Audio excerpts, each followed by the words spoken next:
Pneumonia রোগের প্রকোপ প্রতিদিনই বাড়ছে আক্রান্ত শিশুর সংখ্যা। নিউমোনিয়া আক্রান্ত শিশুদের চিকিৎসায় ভোলা সদর হাসপাতালে এসে বিপাকে পড়ছেন রোগীর স্বজনরা। হাসপাতালে শয্যা সংকটের কারণে বাধ্য হয়েই মেঝেতে বসেই নিতে হচ্ছে চিকিৎসা। এ বিষয়ে আরো বিস্তারিত জানাতে ভোলার সদর হাসপাতাল থেকে যুক্ত হচ্ছেন সহকর্মী ইমতিয়াজুর রহমান। ইমতিয়াজ, রোগীরা কাঙ্ক্ষিত সেবা পাচ্ছেন কিনা আর ডাক্তারও ঠিক সময় হাসপাতালে আসছেন কিনা বিস্তারিত জানাবেন।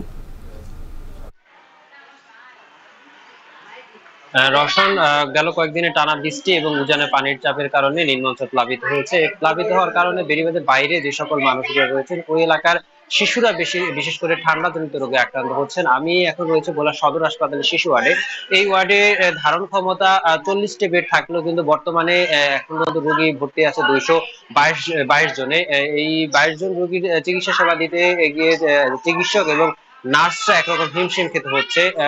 এতে করে আমরা চিকিৎসকের সাথে কথা বলেছিলাম, তারা জানিয়েছেন তাদের যেরকম নার্স প্রয়োজন ছিল, কিন্তু এই সময়টাতে পর্যাপ্ত রোগীর চাপ থাকার কারণে তারা চিকিৎসা সেবা দিতে একটু হিমশিম খেতে হচ্ছে। অপরদিকে রোগীর স্বজনদের সাথে কথা বলেছি, রোগীর স্বজনরা জানিয়েছে এক বেডে গাদাগাদি করে 2 থেকে 3 জন রোগী ভর্তি রয়েছে এবং বাধ্য হয়ে তারা একরকম মেঝেতে তারা চিকিৎসা সেবা নিতে হচ্ছে। এই যখনই এই দুরবস্থা রয়েছে তখন কিন্তু চিকিৎসক এবং নার্স সংকটের কারণে পুরোপুরি একেবারে নাজেহাল অবস্থায় কিন্তু রোগীর স্বজনরা রয়েছে। আর অপরদিকে আমি ভোলা সিভিল সার্জনের সাথে কথা বলেছিলাম, তিনি জানিয়েছে এই চিত্র শুধু ভোলা সদর হাসপাতাল নয়, ভোলার প্রায় 7টি স্বাস্থ্য কমপ্লেক্স রয়েছে। প্রতিটি স্বাস্থ্য কমপ্লেক্সে কিন্তু একই চিত্র অবস্থা বিরাজ করছে বলেও কিন্তু সিভিল সার্জন জানিয়েছে। তিনি আরও জানিয়েছেন গত 15 দিনে কিন্তু ভোলা সদর হাসপাতালে নিউমোনিয়া আক্রান্ত হয়ে 2 শিশুর মৃত্যু হয়েছে।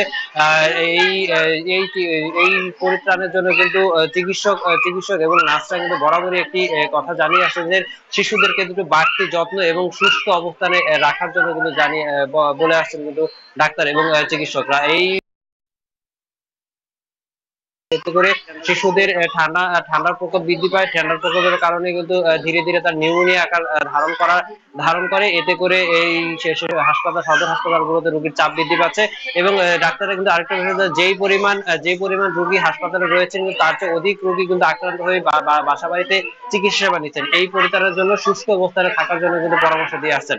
তো এই ছিল আমার কাছে ভোলা সদর হাসপাতাল থেকে ঠান্ডাজনিত রোগের সর্ব তথ্য। দর্শক, ভোলার রোগীদের দুর্ভোগের কথা জানাচ্ছিলেন সহকর্মী ইমতিয়াজুর রহমান। ধীর গতিতে চলছে পদ্মা সেতু শরীয়তপুর 4 লেন সংযোগ সড়ক সম্প্রসারণ প্রকল্পের কাজ।